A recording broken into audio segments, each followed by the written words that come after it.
الحمد لله رب العالمين والصلاة والسلام على سيد المرسلين وعلى آله وصحبه أجمعين إلى يوم الدين. رب اشرح لي صدري ويسر لي أمري واحلل عقدة من لساني يفقهوا قولي. எல்லா புகழும் ஏக இறைவன் அல்லாஹுக்கே உரித்தாகட்டுமாக. அவனது அன்பும் அருளும் சாந்தியும் சமாதானமும் நமது நாயகம் ஸல்லல்லாஹு அலைஹி வஸல்லம் அவர்கள் மீதும், சத்திய சஹாபாக்கள், தாபிஈன்கள், தபா தாபிஈன்கள் மற்றும் இங்கே கூடி குழுமி இருக்கிற நம் அத்துணை பேர் மீதும் என்றென்றும் நின்றுதலவட்டுமாக. எல்லாம் வல்ல கருணையாளன் அல்லாஹ் நம்முடைய இந்த ஒன்றுகுடலை அவனால் ஒப்புக்கொள்ளப்பட்ட ஒன்றுகுடலாக ஆக்கி அருள் புரிவானாக. ஜமாத்தே இஸ்லாமியின் திருச்சி மாநகரத்துடைய அமீரே மகாமி அவர்களே, இந்த நிகழ்வை வழிநடத்தி கொண்டிருக்கிற அருமை சகோதரர் ஜலால் சாஹிப் அவர்களே, மற்றும் இங்கு திரளாக வந்திருக்கிற அருமை சகோதர சகோதரிகளே, முன்மாதிரி அண்டை வீட்டார், முன்மாதிரி சமூகம், அண்டை வீட்டாரை குறித்தெல்லாம் முக்கிய பிரமுகர்களை அழைத்து வைத்து பேச வேண்டிய அளவுக்கு முக்கியத்துவம் வாய்ந்த ஒரு கருப்பொருளா என்ற கேள்வி சில போது எழலாம். ஆம், முக்கியத்துவம் வாய்ந்ததுதான். இது குறித்தெல்லாம் பெரும்பாலும் யாரும் மேடை போட்டு பேசுவதில்லை. ஆனால் இதுவும் பேசப்பட வேண்டிய முக்கியமான ஒரு கருப்பொருள் தான். அண்டை வீட்டார் உரிமைகள் என்று சொன்னால் ஃப்ரீயாவே பேசுவோங்க, வளமை போல. உரிமைகள் என்று சொன்னால் நாம் அவருக்கு கொடுக்க வேண்டிய உரிமைகள். ஒருவருடைய உரிமைதான் இன்னொருவருடைய கடமை. இதை முதலில் நினைவில் நிறுத்துங்கள். அண்டை வீட்டுக்காரருக்கான உரிமை என்று சொன்னால் அது நம் மீது கடமை. இந்த சிந்தனையை, இந்த வாசகத்தை முதலில் மனதில் இருத்த வேண்டும். அவருக்கு நாம் கொடுக்க வேண்டிய, அவர் பெற வேண்டிய உரிமை என்று சொன்னால் நாம் கொடுக்க வேண்டியது கடமை. இப்போ அண்டை வீட்டுக்காரன உரிமைகள், அவருக்கான உரிமைகள் என்றால் என்ன? வேகமாக பார்க்கலாம். அவர் முஸ்லிம் என்றால் சலாம் சொல்ல வேண்டும். அது அவருக்கான உரிமை, நம் மீது கடமை. இதை மறந்துவிடக் கூடாது. அதே டைம்ல உரிமையை ஒருவர் பெறவில்லை என்று சொன்னால் அல்லாஹ்விடத்தில் குற்றவாளியாக மாற மாட்டார். உரிமை பெறாவிட்டால் குற்றவாளியாக மாற மாட்டார். அதே வேளை அல்லாஹு தஆலா அவருக்கு உரிமையை இழந்ததற்கான நல்ல கூலியை கொடுக்கலாம். ஆனால் கடமையில் தவறிழைத்தால் அல்லாஹ்விடத்தில் குற்றவாளியாக மாறுவார். எனவே நாம் இங்கிருக்கிற ஒவ்வொருவரும் நமக்கு முன்னால், நமக்கு பின்னால், நமக்கு வலப்பக்கம், இடப்பக்கம் யார் அண்டை வீட்டாராக இருக்கிறார் என்பதை மறந்துவிட்டு நாம் அவருடைய அண்டை வீட்டாராக எப்படி இருக்கிறோம், அவருக்கு செய்ய வேண்டிய கடமைகளில் நாம் எப்படி நடந்து கொள்கிறோம் என்பதை நானும் நீங்களும் நம்முடைய உள்ளங்களில் இருத்த வேண்டும். எனவே ஒன்று, அவர் முஸ்லிம் என்று சொன்னால் சலாம் சொல்ல வேண்டும். அவர் நோயாளியாக இருந்தால் நலம் விசாரிக்க வேண்டும். அவர் வஃபாத்தானால் ஜனாசாவை பின்தொடர்ந்து செல்ல வேண்டும். இது அவருக்கான உரிமை, நம்மீது கடமை. அவருடைய கவலை அகற்ற வேண்டும். அவருடைய மகிழ்ச்சியில் பங்கு கொள்ள வேண்டும். அவருக்கு உதவி தேவைப்பட்டால் உதவ வேண்டும்.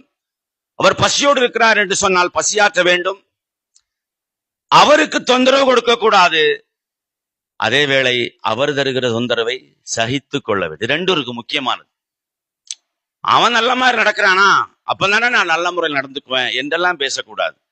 நாமும் தொந்தரவு கொடுக்க கூடாது. அதே வேளை அவர் தருகிற தொந்தரவை, இது ரசூலுல்லாஹ் சொல்லியிருக்காங்க, இப்படியே சொல்லியிருக்காங்க, அவர் தருகிற தொந்தரவை சகித்துக்கொள். இது ரொம்ப முக்கியமானது.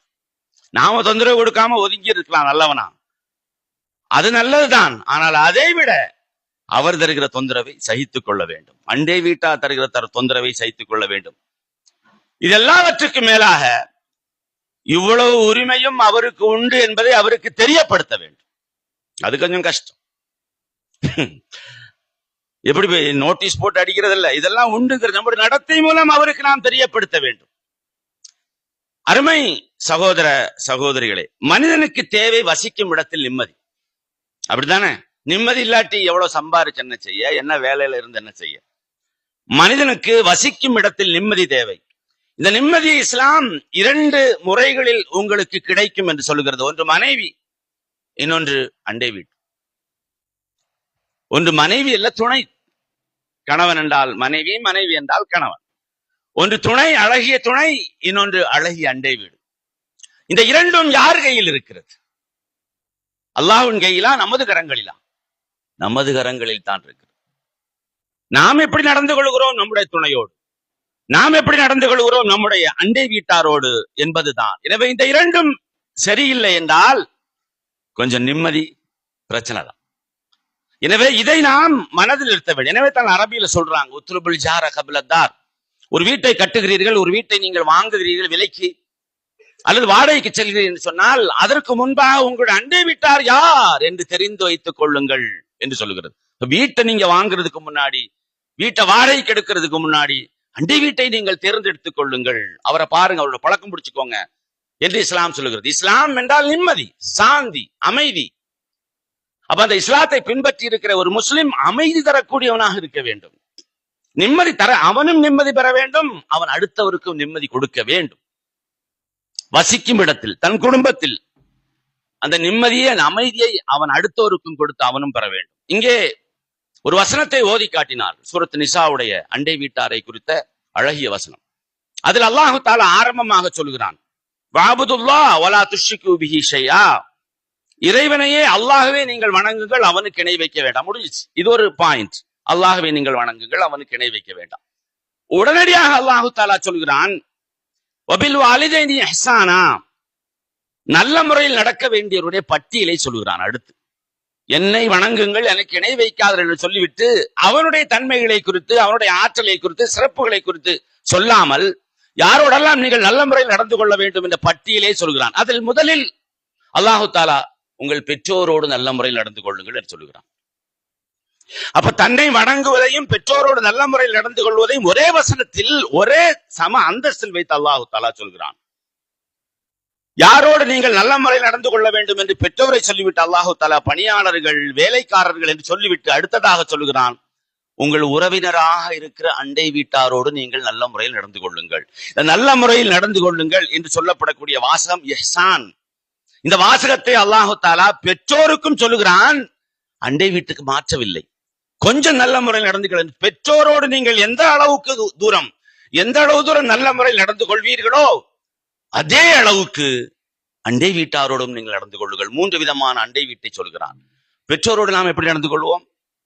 பெற்றோரோடு நாம் எப்படி நடந்து கொள்வோம்? சத்தம் போட மாட்டோம், கோவப்பட மாட்டோம், சத்தம் உயர்த்த மாட்டோம், அநாகரிகமா நடந்து கொள்ள மாட்டோம்.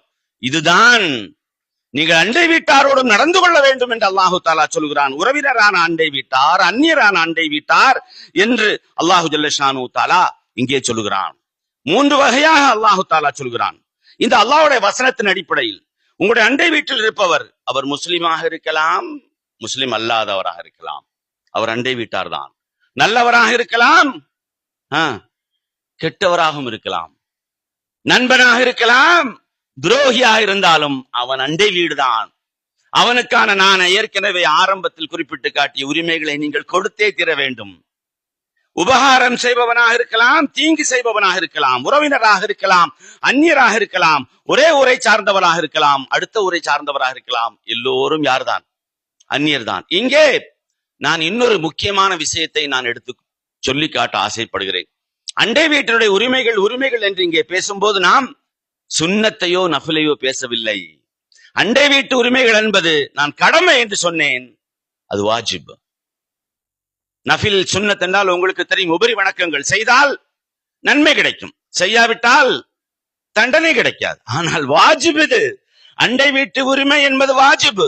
செய்யாவிட்டால், செய்தால் நற்கூலி கிடைக்கும், செய்யாவிட்டால் இறைவனிடத்தில் நீங்கள் பதில் சொல்லணும், அதற்கான விசாரணை இருக்கும். கொஞ்சம் யோசித்து பாருங்கள், இது முக்கியமான ஒன்று. எனவே தான் அண்டை வீட்டில் முஸ்லிம் தான் இருக்க வேண்டும் என்று நாம் நினைக்க கூடாது. யார் வேண்டும் என்றாலும் இருக்கலாம். இல்லங்கள் நெருக்கமான அளவுக்கு இந்த உள்ளங்கள் நெருக்கமாக இல்லை. ரசூலுல்லாஹி ஸல்லல்லாஹு அலைஹி வஸல்லம் பிரபலமான அண்டை வீட்டை குறித்த அந்த நபிமொழி என்ன சொல்கிறது? ரசூலுல்லாஹ் ஒரு தடவை சஹாபாக்கள் என்ன சொன்னாங்க? ஜிப்ரீல் வந்தாங்க, அண்டை வீட்டை குறித்து சொன்னாங்க, என் சொத்துல பாதி எழுதி வைக்க சொல்லிடுவாங்களோ என்றான். அப்ப நீங்க யோசிச்சு பாருங்க, எத்தனை முறை ஜிப்ரீல் வந்திருக்கணும், எத்தனை முறை ரசூலுல்லாஹ்க்கு உபதேசம் செய்திருக்கணும், தினமும் சொல்லி. ஒரு கட்டத்துல சஹாபாக்கள்கிட்ட ரசூலுல்லாஹ் பயந்துட்டேன்பா, நான் சொத்துல பாதி எழுதி வைக்க சொல்லுவாங்களோ அண்டை வீட்டுக்கு. அப்போ எத்தனை தடவை வகை கொண்டு வருகிற ஜிப்ரீல், குர்ஆன் இறக்குகிற ஜிப்ரீல் அண்டை வீட்டை குறித்து உபதேசம் செய்வதற்காக பலமுறை இறங்கி வந்திருக்கிறார்கள் என்று சொன்னால் எவ்வளவு முக்கியத்துவம் வாய்ந்தது யோசித்து பாருங்கள். இந்த ரசூலுல்லாஹ் அதனால்தான் அண்டை வீட்டை குறித்து தொடர்ந்து மக்களிடத்தில் சொல்லிக் கொண்டே இருந்தார்கள். ஹஜ்ஜத்துல் விதா மிக முக்கியமான ஹஜ், ஒரு முக்கியமான நிகழ்வு. 1,20,000க்கும் அதிகமான நபித்தோழர்கள் கூடி நிற்கிறார்கள். அங்கே மக்கள் உரிமைகளை குறித்தும் மனித உரிமைகளை குறித்தும் பெருமானார் ஸல்லல்லாஹு அலைஹி வஸல்லம் மிக முக்கியமான ஒன்று. ஏனென்றால் அதற்கு பின்பு அந்த மக்களை பார்ப்பார்களா சந்திப்பார்களா என்று யாருக்கும் தெரியாது. அதுதான் இறுதி சந்திப்பு. அதனால்தான் விடைபெறுகிற ஹஜ் என்று அதற்கு பெயர். அங்கே மிக முக்கியமான விவகாரங்களை சொல்லிக் கொண்டிருக்கிற போது இடையில் பெருமானார் நிறுத்தி சொல்கிறார்கள், உசீக்கும் பில் ஜார், அண்டை வீட்டை குறித்து நான் உங்களுக்கு உபதேசம் செய்கிறேன், அவருடைய உரிமைகளை நீங்கள் கவனித்துக் கொள்ளுங்கள். எங்க சொல்றாங்க? ஹஜ்ஜில சொல்றாங்க. அந்த உரிமைகள் என்பது மிக முக்கியமான ஒன்று. அதனால் தான் பெருமானார் ஸல்லல்லாஹு அலைஹி வஸல்லம் அவர்கள் சொன்னார்கள், மன் கான யுமின் பில்லாஹி வல் யௌமில் ஆகிர் ஃபல்யஹ்சின் ஜாரா, யார் அல்லாஹ்வையும் மறுமை நாளை நம்புகிறாரோ அவர் நிச்சயமாக அண்டை வீட்டாரோடு நல்ல முறையில் தான் நடந்து கொள்ள வேண்டும். நல்ல முறையில் தான் என்பது முக்கியமான ஒன்று. நீங்க நல்ல முறையில் நடக்கல என்று சொன்னால் நீங்கள் யாரை நம்பவில்லை. நான் சொல்லவில்லை அதை, நாம் அப்படி சொல்லவும் முடியாது. ஆனால் அல்லாஹ்வுடைய தூதருடைய வாசகம் அப்படித்தான் நமக்கு சொல்கிறது. மன் கான யுமின் பில்லாஹி வல் யௌமில் ஆகிர், நீங்க தொழுறீங்க, நோன்பு நோக்கிறீங்க, சதகா கொடுக்குறீங்க, தர்மம் செய்றீங்க, நல்ல விவகாரங்கள் ஈடுபடுறீங்க, ஆனால் அண்டை வீட்டுக்கு தொந்தரவு கொடுக்கிறீர்கள் என்று சொன்னால் நீங்கள் அல்லாஹ்வையும் நம்பாதவர்களைப் போல, அல்லாஹ் பாதுகாக்க வேண்டும், மறுமை நாளையும் நம்பாதவர்களைப் போன்று. பிறதொரு தடவை சொன்னார்கள், யார் உண்மையிலேயே அல்லாஹ்வையும் மறுமை நாளை நம்புகிறாரோ அவர் அண்டை வீட்டுக்கு தொந்தரவு கொடுக்காமல் அங்கு நல்ல முறையில் நடந்து கொள்ள வேண்டும் என்று முதல்ல சொன்னாங்க. இங்கே தொந்தரவு கொடுக்க கூடாது என்றும் பெருமானார் ஸல்லல்லாஹு அலைஹி வஸல்லம் புகாரில பதிவு செய்யப்பட்டிருக்கு. ஒருவர் மரண தருவாயில் உபதேசம் செய்கிறார் என்று வச்சுக்கோ, வசியத்துன்னு தானே சொல்லுவோம். அதை மரண தருவாயில வசியத், அது எவ்வளவு இம்பார்ட்டண்டா இருக்கும். மரண தருவாயில் ஒருவர் செய்கிற உபதேசம் எவ்வளவு பெரிய இறுதி உபதேசம் இல்லையா, அப்புறம் மௌத்தாயிடுவாங்க. அபூபக்கர் ரலியல்லாஹு தஆலா அவர்களுக்கு அருகில் அவருடைய குடும்ப அங்கத்தவர்கள் நின்று கொண்டு அழுது கொண்டிருக்கிறார்கள். அவர் மரண தருவாயில் கிடக்கிறார். அந்த நேரத்தில் அவர் சொல்கிறார், அழாதீர்கள், அழாதீர்கள், அழாதீர்கள், அழாதீர்கள் சொல்லி என்னோட சொத்து இதெல்லாம் இருக்குதெல்லாம் பங்கு, அதெல்லாம் ஒரு சொத்து ஒன்றும் கிடையாது அவங்ககிட்ட. அவர் முக்கியமாக என்ன சொன்னார், இன்னல்லாஹ யூஸி பில் ஜார், அல்லாஹு தஆலா அண்டை வீட்டை குறித்து நமக்கு உபதேசம் செய்கிறான். அவருடைய உரிமைகளை பேண வேண்டும், அவர்கள் தவறுழைத்தால் நீங்கள் மன்னித்துக் கொள்ளுங்கள், அவர்களுடைய உரிமைகளை பேணுங்கள் என்று இறுதி உபதேசமாக அபூபக்கர் செய்த உபதேசம் அண்டை வீட்டை குறித்து தான். அண்டை வீட்டை குறித்து கொஞ்சம் யோசித்து பாருங்கள். இப்ப நாம இன்னைக்கு மாடி வீடுகளில் வசிக்கிறோம். மாடி வீடுகள் வசிப்பவர்களுக்கு அண்டை வீடு எது? அண்டை வீடு மேல்தளம், கீழ்த்தளம். அதற்கான உரிமைகளை நீங்கள் கொடுத்தே தர வேண்டும். மேல நீங்க பிளாட் வாங்கி இருக்கலாம், விலைக்கு அல்லது வாடகைக்கு இருக்கலாம். நான் பிளாட்டுக்கு வாடகை கொடுக்கிறேன், நான் வாங்கிட்டேன், இது என் பிளாட் கிடையாது. டம் டம் என்று குதிக்கிறது, சத்தம் போடுறது, டிவியில வால்யூம் கூட்டி வைக்கிறது, மொபைல்ல ரீல்ஸ ஓட விடுறது, இதெல்லாம் அவர்களுக்கு கொடுக்கிற தொந்தரவு. பெருமானார் ஸல்லல்லாஹு அலைஹி வஸல்லம் அவர்கள் மக்காவில் இருந்து மதீனாவுக்கு வருகை தருகிறார்கள். வீடு அப்போது இல்லை அவர்களுக்கு. அங்கே அபு அய்யூப் அல் அன்சாரி என்று சொல்லப்படக்கூடியவருடைய வீட்டில் தான் பெருமானார் ஸல்லல்லாஹு, அது 2 மாடி, மாடி என்று சொல்ல முடியாது, நம்முடைய செங்கலாலும் சிமெண்டாலும் கட்டாது, அது மரத்தால் செய்யப்பட்ட ஓலைகளால் வேயப்பட்ட மாடி, ஆனால் மாடிதான். பெருமானார் ஸல்லல்லாஹு அலைஹி வஸல்லம் அவரிடத்தில் அபு அய்யூப் சொன்னார், யார சொல்லலாம், நீங்கள் கீழே தங்கிக் கொள்ளுங்கள், நானும் மனைவியும் மேலே தங்குறோம் என்று சொன்னார். ரசூலுல்லாஹ் தங்கினாங்க. அப்ப அன்றிரவு இருவரும் மேலே, கணவனும் மனைவியும் மேலே இருக்கிறார்கள், ரசூலுல்லாஹ் கீழே இருக்கிறாங்க. மனைவி அபு அய்யூப் இடத்துல சொன்னார்கள், அபு அய்யூப் என்ன காரியம் செய்தீர், ஏன் என்னாச்சு? அவங்க கேட்கிறாங்க, ஏன் என்னாச்சு? ரசூலுல்லாஹ் கீழே இருக்கிறாங்க, அவங்களுக்கு வஹி வரும், அவங்களுக்கு குர்ஆன் இறங்கும், ஜிப்ரீல் வருவாங்க, அவங்க தலைக்கு மேல நம்முடைய பாதங்களா? அது எப்படி நியாயமா, தகுமா? அது எப்படி சாத்தியம்? என்ன காரியம் செஞ்சீங்க? அப்பதான் அபு ஐயோ தப்பு பண்ணிட்டோம் போல தெரியுது, நைட் ஆயிடுச்சு, இது என்ன செய்ய முடியாது. அப்ப ஒரு மூலையில் இருவரும் சென்று ஒதுங்கி அப்படியே குத்த வச்சுட்டு இருக்கிறது. சரிதானா? தூங்கவே இல்லை இருவரும். எப்ப வஹி வரும், எப்ப குர்ஆன் இறங்கும், நம்முடைய பாதங்கள் ரசூலுல்லாஹ்வோட தலைக்கு மேல இருக்கு. காலையானது, ரசூலுல்லாஹ்வை அழைத்து சொன்னார்கள், அபு அய்யூப், யா ரசூலல்லாஹ், இந்த மாதிரி வைஃப் சொன்னாங்க, ரொம்ப கஷ்டமா போச்சு, நீங்க இன்னைக்கு தயவு செய்து எங்க வந்துருங்க, மேல வந்துருங்க, நாங்க கீழே இருக்கிறோம் யா ரசூலல்லாஹ் என்று சொன்னார். ரசூலுல்லாஹ் சொன்னாங்க, இல்லை, என்னை சந்திக்க ஆட்கள் வருவாங்க நிறைய பேர், அப்ப கீழே இருக்கிறதா கொஞ்சம் வசதியா இருக்கும், விட்டுடுப்பா என்ன அப்படின்னு சொல்லி. விட்டுடுப்பான்னு சொல்லமா, நான் நம்முடைய பாசையில சொல்றேன். ரசூலுல்லாஹ் அன்று 2வது நாளும் கீழே தங்கினார்கள். ஆனால் இவர்கள் இருவரும் மேல் மாடியில் தங்கினார்கள். அந்த பதட்டம் அவர்களுக்கு இருந்து கொண்டே, தண்ணி சிந்திருச்சு, கோளையில் இருந்த தண்ணியோ அல்லது அந்த குடுவையில் இருந்த தண்ணியோ சிந்திருச்சு. உடனடியாக ஒரு துண்டை போட்டு முறுக்கியது, ஏன்னா மரத்தால் ஆனதானே, கீழே விழும்போ. அது அந்த பதட்டத்தில் 2வது நாளும் அவர்கள் தூங்கவில்லை. 2வது நாளும் தூங்கவில்லை.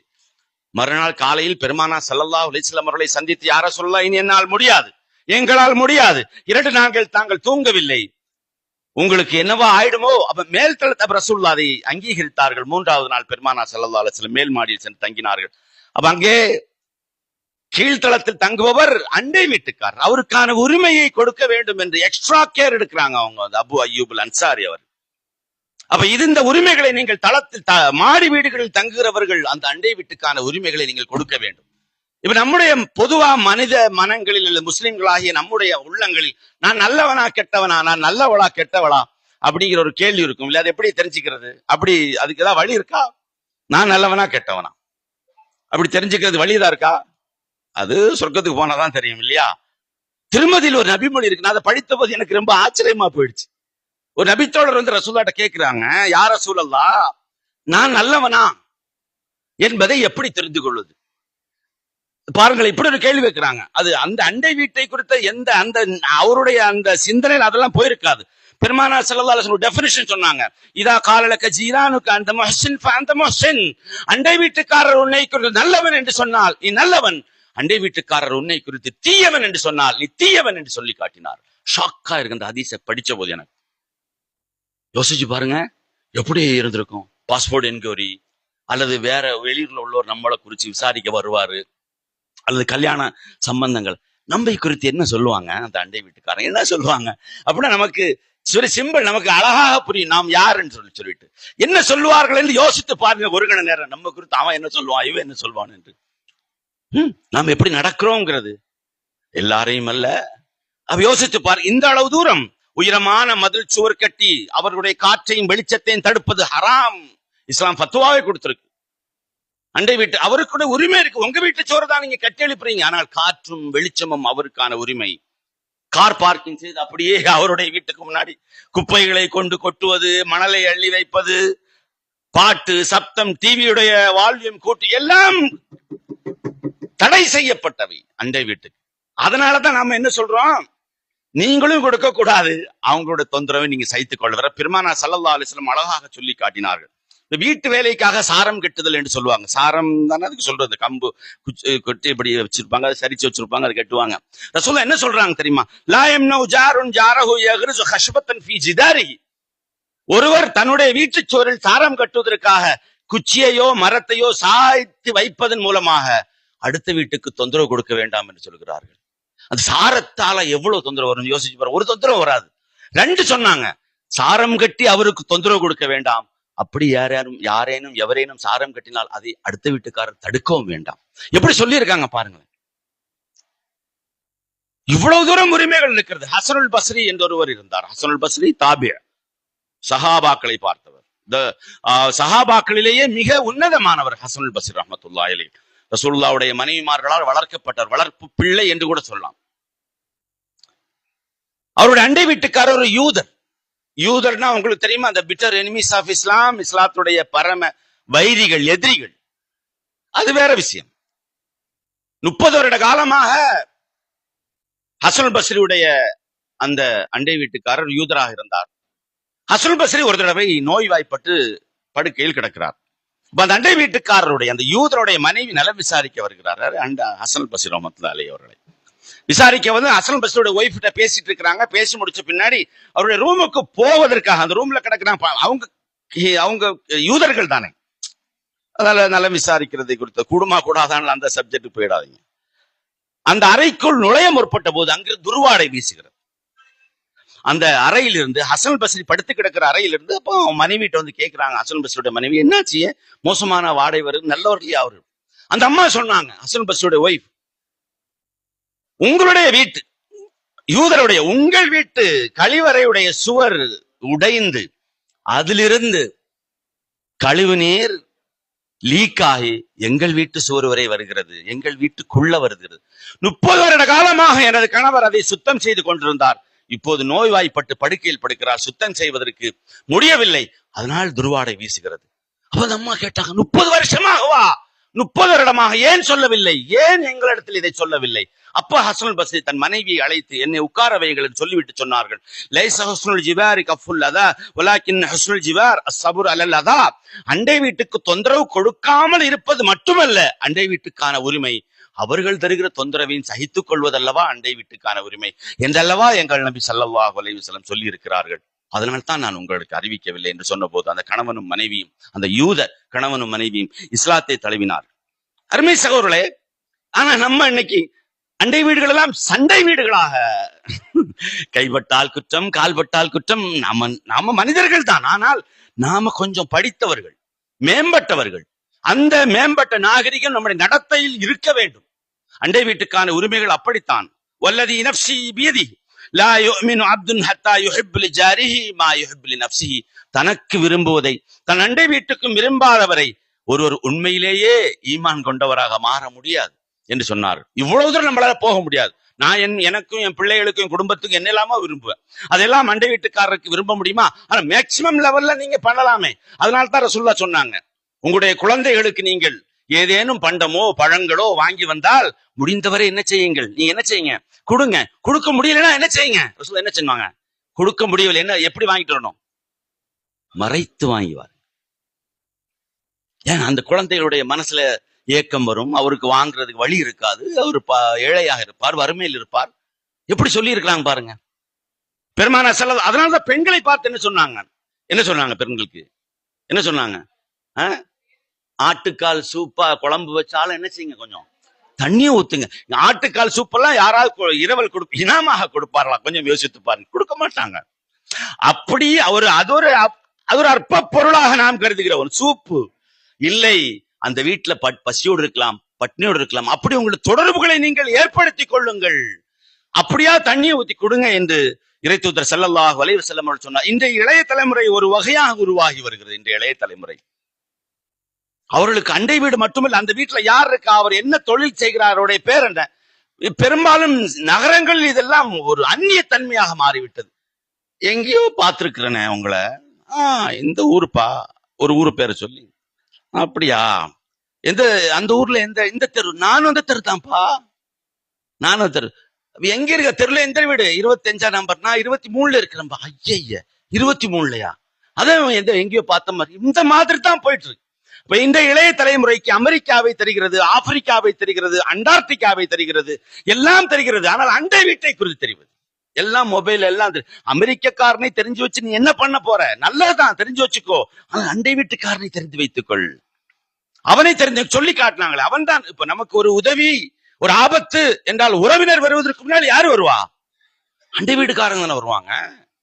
ரசூலுல்லாஹி ஸல்லல்லாஹு அலைஹி வஸல்லம் அவர்களும் ஷரியத்தும் என்ன சொல்லுகிறது தெரியுமா? அண்டை வீட்டில் ஒரு மவுத் நடந்து விட்டால் ஒரு நாள் முழுவதும் அந்த அவர்களுக்கு அந்த மவுத் நடந்த வீட்டாருக்கு உணவு சமைத்து கொடுப்பது அண்டை வீட்டாருடைய கடமை என்று சொல்கிறது.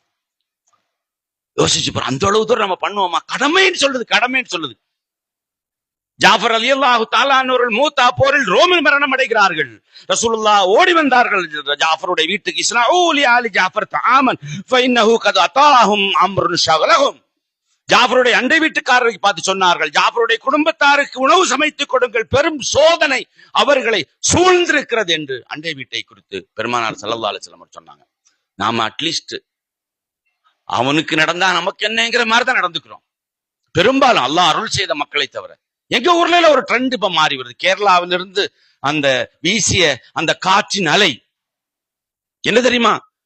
ஜனாசா அங்க இருக்கும் வீட்டுல, அந்த ஜனாசா, அந்த இறந்தவருடைய மகனோ அல்லது அண்ணனோ தம்பியோ ஜனாசாவை பார்க்க வருபவர்களுக்கு டிஃபன் கொடுக்கக்கூடிய, நெய்ச்சோறு இறைச்சிக்கறி வைத்து கொடுக்கக்கூடிய ஒரு கலாச்சாரம் வந்திருக்கு. எனக்கு ஜீரணமே ஆக முடியும். அங்க பாடி கூட எடுத்திருக்க மாட்டாங்க, ஜனாசா எடுத்திருக்க மாட்டாங்க, இங்க சாப்பாடு நடந்து கொண்டிருக்கும். அவர் இறந்தவருடைய மகன் அல்லது அண்ணன் தம்பி அந்த சாப்பாட்டுக்காக வேண்டி, டீக்காக வேண்டி ஓடக்கூடிய ஓட்டங்கள். என்னப்பா இது? இல்லையா? வாப்பா வஃபாத்தாய் கிடக்குறாங்க, எப்படி இருக்கும் யோசித்து பாரு. அதை சாப்பிட்டு விட்டு அதில் குறை கொள்ள எப்படி ஜீரணமாகிறது? எப்படி ஜீரணமாகிறது சாப்பிடுவது? எப்படி யோசித்து பாருங்க. அது குறித்தெல்லாம் இஸ்லாம் எவ்வளவு உயரிய நாகரிகத்தை நமக்கு கற்றுத்தருகிறது. நான் பஹ்ரைனில் இருந்தபோது அமெரிக்காவில் நடந்த ஒரு நிகழ்வு இதுதான். இந்த நாகரிகத்தையா நமக்கு இந்திய நாகரிகமும் அமெரிக்க நாகரிகமும் மேற்கத்திய கலாச்சாரமும் கற்றுத்தருகிறது என்பதை நீங்கள் யோசித்து பாருங்க. நாங்க நடந்த போது, நான் அங்க பஹ்ரைனில் இருந்தபோது அமெரிக்காவில் நடந்த ஒரு செய்தி நான் வந்து நியூஸ் பேப்பர்ல படிச்சேன். ஒரு முதியவர் வீட்டில் தனிமையில் இருக்கிறார். அமெரிக்கால வீட்டுல கூட நாய் இருக்கு. அது பெரும்பாலும் அவர் டைவர்ஸா இருக்கலாம், யாரோ பிளாட்ல இருக்கிறாங்க. அவர் வஃபாத்தாயிடும், அவர் இறந்து விட்டார். 5 நாட்களாக அண்டை வீட்டுக்காரர்களுக்கு அந்த மேல் களத்தில் யாருக்குமே தெரியல. இப்ப வாடகை வருகிறது, ஸ்மெல்லு பேட் ஸ்மெல் வந்துச்சு. முனிசிபாலிட்டிக்கு கார்பரேஷனுக்கு டெலிபோன் பண்ணாங்க, வந்தாங்க, இது பண்ணாங்க, கதவை உடைத்தார்கள். இறந்து சோஃபால அவர் இறந்து கிடக்கிறார். டிவி பார்த்து கொண்டிருந்த நிலைமையில் 5 நாள் டிவி பார்த்து கொண்ட நிலைமையில் அவர் மரணம் அடைந்திருக்கிறார். என்ன விசேஷம் என்று சொன்னால், இந்த டிவி ஓடிட்டே இருந்துச்சு. டிவி 5 நாளா நான் ஸ்டாப்பா ஓடிட்டு இருக்கு. இந்த செய்தி அந்த தொலைக்காட்சி நிறுவனத்தாருக்கு தெரிந்தது. கேமரா தூக்கிட்டு ஓடி வந்துட்டாங்க. அந்த இறந்தவரை ஷூட் செய்தார்கள். அப்படியே அந்த கேமரா ஆங்கில டிவிக்கு வச்சாங்க, விளம்பரப்படுத்தினார்கள். 5 நாட்களாக ஆனாலும் எங்கள் தொலைக்காட்சி தொடர்ந்து ஓடிக்கொண்டே இருக்கும். அவ்வளவு உத்தரவாதம் மிக்க தொலைக்காட்சி. யோசித்து பாருங்க, என்ன நாகரிகத்தை நாம் மேற்கத்திய உலகத்திலிருந்து கற்றுக்கொள்ள போகிறோம் என்று யோசித்து பாருங்கள். அருமை சகோதரர்களே, இங்கே சொல்லி காட்டினார்களே, ஓதி காட்டிய வசனம், அதுல அல்லாஹு ஜல்லஷானு தஆலா அஸ்ஸாஹிபு பில் ஜம்ப் என்ற ஒரு வார்த்தையை சொல்கிறான்.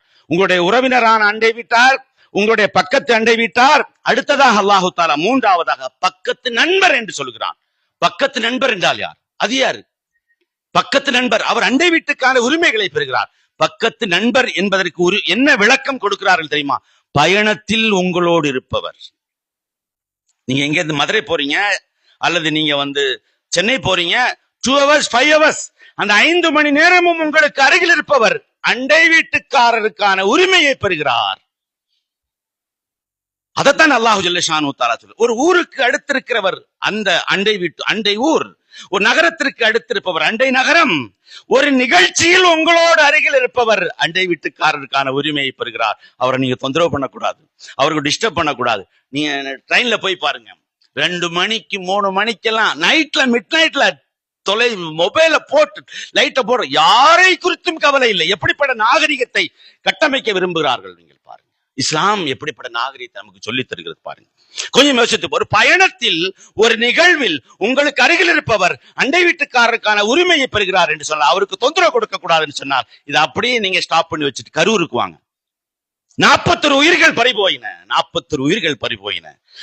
ஒரு பாலகன், சிறுவன் இறந்து கிடக்கிறான். மொழி கண்கள் 2 வெளியே வந்திருக்கிறது. மிதித்து அந்த உடலுக்கு மேல் ஏறி நின்று தன் தலைவனோடு செல்ஃபி எடுக்கிற மிக மோசமான கலாச்சாரம். இஸ்லாம் சொல்லுகிற இந்த அண்டை வீட்டு உரிமைகள் வழங்கப்பட்டிருந்தால் அந்த நிகழ்ச்சியில் 41 உயிர்கள் பறிபோயிருக்குமா என்று யோசித்து பாருங்கள். யோசித்து பாருங்கள், எப்படிப்பட்ட உயரிய மிக மேம்பட்ட நாகரிகத்தை இஸ்லாம் நமக்கு கற்றுத்தருகிறது என்பதை நீங்கள் யோசித்து பாருங்கள். அண்டை நாடு, அண்டை ஊர் என்று சொல்கிறது. அதற்கு அந்த நாடு உரிமைகளை கொடுக்க வேண்டும் என்று இந்த அஸ்ஸாஹிபு பில் ஜம்ப் என்பதற்கு வசனத்தை சொல்லுகிறார்கள். பலஸ்தீனில், கஸாவில், அதிலும் குறிப்பாக ஊட்டச்சத்து குறைபாடுகளாலும் உணவின்மையாலும் ஒரு வருடத்திற்கு 75,000 குழந்தைகள் மரணம் அடைகிறார்கள். இந்த பலஸ்தீனுக்கு அண்டை நாடு எது? ஜோர்டான் இருக்கிறது, எகிப்து இருக்கிறது, லெபனான் இருக்கிறது, சிரியா இருக்கிறது, சவுதி இருக்கிறது, ஈராக் இருக்கிறது. இதில் எத்தனை பணக்கார நாடுகள் இருக்கிறது. அண்டை நாட்டு உரிமை என்பதை அவர்கள் கொடுத்திருந்தால் கொஞ்சம் யோசித்து பாருங்கள். உண்டு குடித்து மதிமயங்கி கிடக்கிற பணக்கார நாடுகள் அல்லாஹ்விடத்தில் அந்த நாட்டு அழைப்பாளர்கள் குறித்தும் உரிமை அந்த அதிகாரிகளை குறித்தும் அல்லாஹு தஆலா விசாரிப்பான். நிச்சயமாக விசாரிப்பான். எனவே அருமை சகோதர சகோதரிகளை, இது சாதாரணமான விஷயம் அல்ல. முஸ்லிம் அல்லாதவராக இருந்தாலும் அவருக்கான உரிமை கொடுக்க வேண்டும். பெருமானா ஸல்லல்லாஹு அலைஹி வஸல்லம் மக்காவிலிருந்து மதீனாவுக்கு வந்துடுறாங்க. ஒரு கட்டத்தில் மக்காவில் பஞ்சம் வருகிறது, ஒன்றுமில்லை. அவர்கள் இஸ்லாத்தை ஏற்கவில்லை, அப்போது காஃபிர்களாக இருந்தார்கள். பெருமானா ஸல்லல்லாஹு அலைஹி வஸல்லம் 500 தங்க தினார்கள் என்று சொன்னால் அது ரொம்ப வேல்யூ, மதிப்பு மிக்கது. ஹாத்திப் இப்னு அபி பல்தா என்று சொல்லப்படக்கூடிய ஒரு சஹாபி இடத்தில் கொடுத்து அபூ சுஃபியான் அப்போது இஸ்லாத்துக்கு வரல.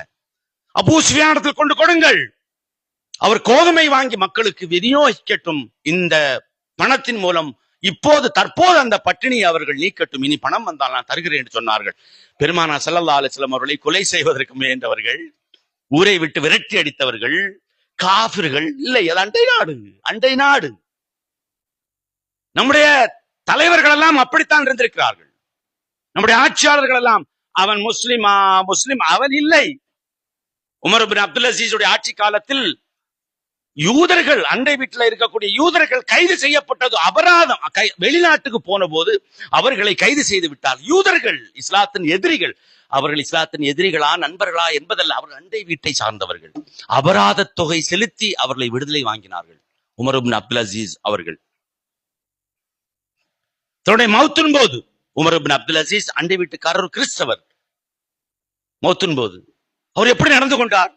தான் மரணம் அடைந்தால் எங்க அது பெரிய ஒரு வரலாறு இருக்கிறது. கிறிஸ்தவரை அழைத்து வருமாறு சொன்னார்கள். அவர் கிறிஸ்தவர் வந்தார். அண்டை வீட்டுக்காரர், உன் வீட்டு நிலத்தில் தான் நான் இறந்தால் அடக்கம் செய்யப்பட வேண்டும் என்று விரும்புகிறேன். அவர் துள்ளி குதித்தார். கிறிஸ்தவர், நாங்கள் செய்த பெரும் பாக்கியம் இது, நாங்கள் கொடுத்து வைத்தவர்கள் இல்லை, நிலத்தை விலை பேசு என்று சொன்னார். விலைக்கு வேண்டாம், நீங்கள் எங்கள் நிலத்தில் அடக்கம் செய்யப்படுவது. அவர் கிறிஸ்தவர். இத்தனை மீண்டும் மீண்டும் சொல்ல ஞாபகத்தை வைத்துக் கொள்ளுங்கள். நீங்கள் எங்கள் நிலத்தில் அடக்கம் செய்யப்படுவதை நாங்கள் கொடுத்து வைத்தவர்கள், பெரும் பாக்கியம் இல்லையா? விலை பேசி விலைக்கு தருவதாக இருந்தால் நான் இங்கு அடக்கம் செய்வதற்கு அனுமதிக்கிறேன், இல்லை என்றால் என்னை வேற எங்காவது பொது மையவாடியில் அடக்கம் செய்யட்டும் என்று சொன்னார்கள். அவர் முடியாது என்று சொல்ல, பணம் வாங்க மாட்டேன் என்று சொல்ல, இவர் பணம் தந்தால் தான் நான் அதற்கு சம்மதிப்பேன் என்று சொல்ல, ரெண்டு பேருக்கும் கருத்து. அவர் மரணப்படுக்கையில் கிடக்கிறார் உமர் இப்னு அப்துல் அசீஸ். ஒரு கட்டத்தில் உமர் இப்னு அப்துல் அசீஸ் சொன்னார், நீ பணம் வாங்காட்டி நான் வேறு நிலத்தில் அடக்கம் செய்யப்படும். அழுது விட்டார் அந்த கிறிஸ்தவர். கொஞ்சம் யோசிச்சு பாருங்க. சரி, குறைந்த தொகையாவது தாருங்க, ஒரு 10 தினாராவது தாருங்க என்று கிறிஸ்தவர் சொல்ல, 10 தினார் கொடுத்த நிலத்தை வாங்கி அந்த காசை வாங்கி விட்டு வெளியே வரும்போது அந்த கிறிஸ்தவர் அழுதார், குலுங்கி. ஏன் எழுவுறீங்க? மக்கள் கேட்டாங்க, ஏன் எழுவுறீங்க? அதான் காசு வாங்கிட்டீங்களே. இல்லை, உமர் இப்னு அப்துல் அசீஸை போன்ற புனிதமானவர்கள் எங்கள் நிலத்தில் அடக்கம் செய்யப்படுவது நாங்கள் கொடுத்து வைத்திருக்க வேண்டும். காசை வாங்காட்டி வேறு நிலத்தில் அடக்கம் செய்வதற்கு அவர் அனுமதி கொடுத்து விடுவாரோ என்ற அந்த பயத்தின் காரணத்தால் தான் அந்த காசை கூட வாங்கினேன். இல்ல, அவரை போன்றவர்கள் எங்கள் நிலத்தில் அடக்கம் செய்யப்படுவது நாங்கள் செய்த பெரும் பேரல்லவா என்று சொல்லி காட்டினார். எப்படி வாழ்ந்திருக்கிறாங்க, எப்படி யோசிச்சு பாருங்க. அப்துல்லா இப்னு அம்ர் இப்னு ஆஸ் ரலியல்லாஹு தஆலா அன்ஹு ஆடு இருக்கிற போதெல்லாம் ஆடு அறுத்து இறைச்சிய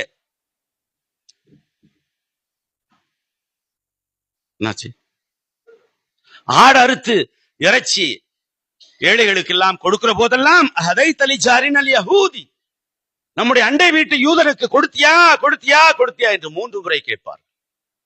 ஆனா இன்னைக்கு யோசிச்சு பாருங்க, குர்பானி இறைச்சியா நான் முஸ்லிம்ஸ் கொடுக்க வேணாம் என்று குத்துபால நின்று நம்முடைய உலமாக்கள் சொல்கிறார். எங்க இருக்குது? எல்லாம் நமக்கு தான். நம்ம கவேர்டு சொசைட்டி, நம்ம சதக்கா நமக்கு, நம்ம ஜக்காத் நமக்கு, நம்ம தொழுகை நமக்கு, நம்முடைய நோன்பு நமக்கு. நான் முன்னாடியும் சொல்லி இருக்கிறேன், எல்லாம் நமக்குள்ளே வச்சுக்குவோம். அப்ப எப்படி அந்த மார்க்கத்தை அவர்களுக்கு தெரியும்? பக்கத்து வீட்டுக்காரன் அவன் முஸ்லிம் அல்லாதவன், அவன் பசியோடு இருப்பான், பட்டு அவன் கொடுக்க கூடாது, ஹராம் என்று சொல்லி எங்க இருக்கு? இஸ்திஹ்சான், அது நல்ல செயல். உலஹியா இறைச்சி கொடுக்கணும் உங்களுக்கு. அன்னைக்கு அம்ர் இப்னு ஆஸ் அவங்க சொல்லி இருக்கிறாங்களே, யோசித்து பாருங்கள் அருமை சகோதரர். இதுல இன்னொரு முக்கியமான விஷயம் என்ன தெரியுமா? இஸ்லாமிய ஷரியத் சொல்கிறது, உங்கள் அண்டை வீட்டில் ஒரு முஸ்லிம் அல்லாதவர் வசிக்கலாம், அவர் மது அருந்தலாம், அவர் வீட்டில் பன்றி இருக்கலாம், அது உங்களுக்கு தான், நமக்கு தான் ஹராம், அவங்களுக்கு கிடையாது இல்லையா? ஒரு மது அருந்துகிறார், அவர் பன்றி வளர்க்கிறார் என்பதற்காக பன்றியை கொல்லுவதோ காயப்படுத்துவதோ, மதுவை நீங்கள் தரையில் ஊற்றி வீணாக்குவதோ உங்களுக்கு தடை செய்யப்பட்டிருக்கிறது. உங்களுக்கு அண்டை வீட்டுக்காரர், புரியுதா உங்களுக்கு? பெருமானார் இமாம் அபூ ஹனீஃபா ரஹ்மத்துல்லாஹி அலைஹி அவர்கள் சொல்லி காட்டுகிறார்கள், யாரேனும் ஒருவர் அண்டை வீட்டுக்கார முஸ்லிம் அல்லாதவருடைய மதுவை நாசம் செய்தாலோ, பன்றியை கொலை செய்தாலோ, அதற்கான கிரயத்தை இருமடங்காக கொடுக்க, இருமடங்கு, அதே கிரயத்தை இல்ல, இருமடங்காக கொடுக்க வேண்டும். அது வாஜிப் என்று சொல்கிறார். எப்படி அண்டை வீட்டு உரிமையை நீங்க இஸ்லாம் பாதுகாக்கிறது என்பதை பாருங்க. சூரத் நிசாவில் ஒரு வசனம் வருகிறது, 105 முதல் 113 வரை உண்டான வசனங்கள். அண்டை வீட்டு உரிமைகளை பாதுகாப்பதற்காக அல்லாஹ் இறக்கிய வசனம். நபிகள் நாயகம் ஸல்லல்லாஹு அலைஹி வஸல்லம் அவருடைய காலகட்டத்தில் ஒரு கேடயம்னா தெரியுமில்ல, ஷீல்டு, அது விலை மதிக்க முடியாதது. ஒரு முஸ்லிமுடைய கேடயத்தை யாரோ திருடி விட்டார். ஒரு சஹாபியுடைய. திருடியது யார் என்று சொன்னால் இன்னொரு முஸ்லிம். அவர் இஸ்லாத்தை ஏற்றவர். ரெண்டும் முஸ்லிம் தான். திருட்டு கொடுத்தவரும் முஸ்லிம், திருடியவரும் முஸ்லிம். அத அவருக்கு தெரியல. அதை திருட்டு கொடுத்தவர் ரசூலுல்லாஹ்ட்ட வந்து கம்ப்ளைண்ட் பண்ணி, யார் ரசூலுல்லாஹ், என்னுடைய கேடயத்தை யாரோ திருடிட்டாங்க அப்படின்னு. பெருமானார் ஸல்லல்லாஹு அலைஹி வஸல்லம் கேட்டாங்க, யாராவது உங்களுக்கு சந்தேகம் இருக்கிறா, டவுட் இருக்கான்னு கேட்டாங்க. அப்ப அவர் இந்த நபரை குறித்து எனக்கு டவுட் இருக்குது, ஆனால் கன்ஃபார்ம் இல்லைன்னு சொன்னாங்க. ரசூலுல்லாஹ் ஒரு 3 சஹாபாக்களை அனுப்பி அந்த புதிதாக இஸ்லாத்திற்கு வந்த இன்னொரு முஸ்லிமுடைய வீட்டில் சோதனை செய்வதற்கு ஆள் அனுப்பினாங்க. 3 பேர் தன்னுடைய வீட்டை சோதனை செய்வதற்கு வருகிறார்கள் என்று தெரிந்த போது அந்த புதிய முஸ்லிம் என்ன செய்துட்டாரு, அவருடைய வீட்டுக்கு அடுத்த வீட்டுல யார் இருக்கிறான்னு ஒரு யூதன், அப்பாவி, அந்த யூதனுடைய வீட்டு தோட்டத்தில் அந்த கேடயத்தை போட்டார், வீசிட்டார். தோழர்கள் வந்தார்கள், இவருடைய வீட்டை சோதனை செய்தாங்க, எதுவும் கிடைக்கல. அப்ப ரசூலுல்லாஹ்விடத்தில் இந்த மாதிரி சொல்லப்பட்டுச்சு என்று சொன்ன போது எனக்கு தெரியாது, உனக்கு யாரே தெரியுமாப்பான்னு அவங்க கேட்டாங்க. உனக்கு யாரே தெரியுமா? ஆமா, அந்த யூதனுடைய வீட்டுல கிடக்கிற மாதிரி நான் பார்த்தேன், எனக்கு தெரியல, நீங்க வேணா செக் பண்ணிக்கோங்க என்று சொன்னார். அங்க போய் செக் பண்ணாங்க, அங்கே கிடந்துச்சு, கேடயம் கிடந்துச்சு, அந்த வீட்டுல தோட்டத்தில் கிடந்துச்சு. இந்த 3 பேர் என்ன செய்வார்கள் சொல்லுங்க? இப்ப என்ன செய்வார்கள்? என்ன செய்வாங்க சொல்லுங்க? கேடயத்தையும் எடுத்தார்கள், அந்த யூதனையும் கையோடு அழைத்து. யூதன் என்ன, எதுக்குப்பா என்ன கூட்டு போறீங்க? அப்பாவி, அவர் யூதரா, கிறிஸ்தவரா, முஸ்லிமா, இந்துவா என்பதல்ல, அவர் அண்டை வீட்டுக்காரர், ஒரு அப்பாவி. அவர் சொன்னார், எனக்கும் இந்த கேடயத்துக்கும் எந்த சம்பந்தம், நான் இப்பதான் முதமுறையா பாக்குறேன், வீட்டு தோட்டத்தில் யாரோ வீசி இருக்கிறார், எனக்கு தெரியாது, நீ வா ரசூலுல்லாஹ்விடம். போனாங்க, ரசூலுல்லாஹ் விசாரித்தாங்க. என்ன தண்டனை? கை வெட்டப்பட வேண்டும். அந்த தீர்ப்பை கொடுத்தார்கள் பெருமானார் ஸல்லல்லாஹு அலைஹி வஸல்லம். ரசூலுல்லாஹ் தெளிவான ஆதாரங்களை வைத்துத்தான் என்ன செய்வார்கள்? தீர்ப்பு கொடுப்பார்கள். தீர்ப்பு கொடுத்தார்கள். சபை கலைய போகிறது, ஜிப்ரீல் இறங்கி வருகிறார். நல்லா ஞாபகம் வச்சுக்கோங்க, சபை கலைய போகிறது, ஜிப்ரீல் இறங்கி வருகிறார்கள். அல்லாஹ் தஆலா சூரத் நிசாவுடைய 105வது வசனத்தை இறக்குறான். இன்னா அன்ஸல்னா இலைக்கல் கிதாப பில் ஹக் லிதஹ்கும பைனன் நாஸ் பிமா அராகல்லாஹ் வலா தகுல் லில் காயினின ஹஸீமா. இந்த வேதத்தை நாம் உமக்கு இறக்கி தருவது அல்லாஹ் விரும்புகிற ரீதியில் நீதியோடு நீர் தீர்ப்பளிக்க வேண்டும் என்பதற்கு தான். மோசடிக்காரர்களுக்கு சார்பாக நீர் வாதாடாதீர்கள் என்று அல்லாஹ் தஆலா சொல்கிறான். மோசடிக்காரர்களுக்கு சார்பாக நீர் வாதாடாதீர்கள் என்று அல்லாஹ் தஆலா. யார் மோசடிக்காரர்? யார் மோசடிக்காரர்? முஸ்லிம். அவரோட அப்பாவி, அவர் பாதிக்கப்படுகிறார். அவருக்கும் இந்த திருட்டுக்கும் எந்த சம்பந்தம், கேடயத்தை பார்க்கவும் இல்லை. வசனம் இறக்குகிறான் அல்லாஹு ஜல்ல ஷானு தஆலா. மீண்டும் அந்த 7 வசனங்கள் இறங்குகிறது. ஒவ்வொரு வசனத்திலும் அல்லாஹ்வுடைய கோப பார்வை பட்டுத்தரிக்கிறது. வலா துஜாதிலில் லதீன யக்தானூன அன்ஃபுஸஹும், தங்களுக்கு தாங்கள் அநீதம் இழைத்துக் கொண்ட மக்களுக்கு சார்பாக நீர் ஒருபோதும் வாதாடாதீர்கள் என்று அல்லாஹ் தஆலா சொல்கிறான். தங்களுக்கு தாங்கள் அநீதம் இழைத்தவர்கள் என்று யாரை சொல்கிறான் அல்லாஹ் தஆலா? யாரை? முஸ்லிம்களை சொல்கிறான். இங்கே முஸ்லிமா காஃபிரா என்பது அவன் திருடி இருக்கிறான். இங்கே பாதிக்கப்பட்டவர் முஸ்லிமா, இந்துவா, கிறிஸ்தவனா, யூதா, அதுவல்ல, அவர் அப்பாவியார், அண்டை வீட்டுக்காரர். அவருக்கான உரிமைகளை நீங்கள் கொடுக்க வேண்டும். தொடர்ந்து அல்லாஹு ஜல்ல ஷானு தஆலா 113வது வசனத்தில் சொல்கிறான். அது இதைவிட கடுமையான எச்சரிக்கை.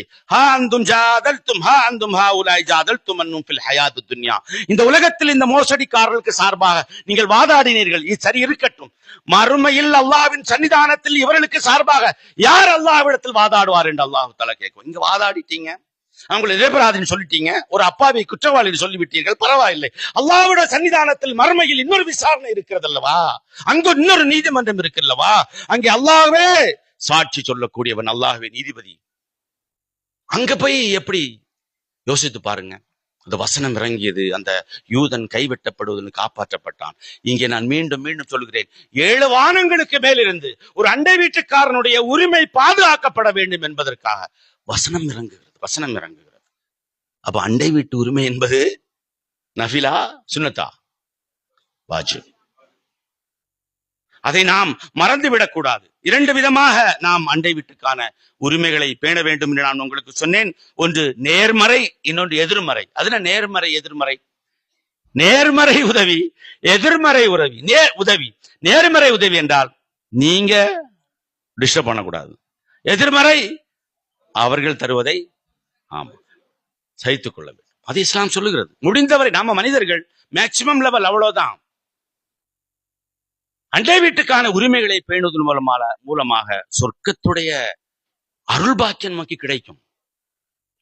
பெருமானா ஸல்லல்லாஹு அலைஹி வஸல்லம் அவரிடத்தில் ஒரு ஏழை சஹாபி வந்து புகார் தெரிவிக்கிறார். யா ரசூலல்லாஹ், எனக்கு ஏழை குழந்தைகள் இருக்கிறார்கள், வசதி இல்ல, சின்ன குழந்தைகள் இருக்கிறார்கள்.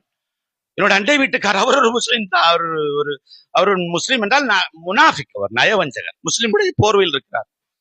அவருடைய வீட்டில் உள்ள ஒரு பேரித்தம்பழ மரம் என் வீட்டு சுவரில் சாய்ந்து எங்க வீட்டு இதுல இருந்து கிளை வருகிறது. அதுல இருந்து வருகிற பேரித்தம்பழங்களை எடுத்து என் குழந்தைகள் சாப்பிடுறாள். யார சொல்லலாம், அவர் சண்டைக்கு வர்றாரு. நான் என் குழந்தைகளை பல தடவை நான் தடுத்து பார்த்துட்டேன். சின்ன பிள்ளைங்க இல்லையா, கேட்க மாட்டேங்கிறாங்க. எனவே அந்த ஒன்றுக்கான அனுமதியை வாங்கி தாருங்கள், என்னுடைய குழந்தைகள் பெரியவராகும் வரை. அப்ப அவர் அந்த சபையில இருந்தார். ரசூலுல்லாஹ் கூப்பிட்டாங்க, வா சொல்றாரு, கொஞ்சம் அனுமதி கொடுத்துருப்பா, கீழே விழுற பேரித்தம்பழங்கள் சாப்பிடுறாங்க, அதுக்கு மட்டும் அவர் முடியாதுன்னு சொல்லிவிட்டார். அதெல்லாம் முடியாது. பெருமானா ஸல்லல்லாஹு அலைஹி வஸல்லம் அப்படி ஷாக் ஆயிட்டாங்க.